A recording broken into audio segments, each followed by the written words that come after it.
திமுக மாதிரி உங்களுக்கு ஓட்டு வைக்கணும், அவங்களுக்கு வேட்டு, அவங்களுக்கு வேட்டு வைக்கணும், அவங்களுக்கு ஓட்டு அப்படின்லாம் சொல்லாம உண்மையான யதார்த்த நிலைமையை அவர் புரிந்து கொண்டு பேசினார் என்பதுதான்.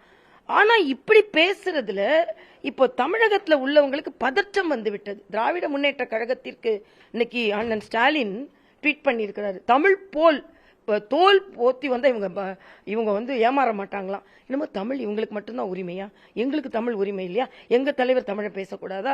இவங்க இருக்கும்பொழுது அவங்க பிரதமரா இருந்தவர் எத்தனை முறை தமிழை பேசினாரு. அப்ப தமிழை இன்னொரு மொழியை சார்ந்தவர் நம்ம நாட்டை ஆண்டு கொண்டிருப்பவர் பேசுறாருன்னா நம்ம மகிழ்ச்சி அடையணுமா இல்லையா? நான் வந்து என் கூட படிக்கும் போது வட இந்தியால இருந்து வந்த மாணவர்கள் தமிழ் பேசினா நான் மகிழ்ச்சி அடைவேன். ஐயோ நீ தமிழ் பேசுற, தமிழ்நாட்டை பிடிக்க வந்திருக்க நான் சொல்றோம். அப்ப இதுவே அவங்க பதற்றத்துல இருக்காங்க. காலையில எழுந்த உடனே சாயந்தரம் அண்ணன் ஸ்டாலினுக்கு பதற்றம் கூட, அவருக்கு எப்பவுமே அவருக்கு பதற்றம்னா தம்பிக்கு ஒட்டிக்கொள்ளல, உதயநிதிக்கு பதற்றம்,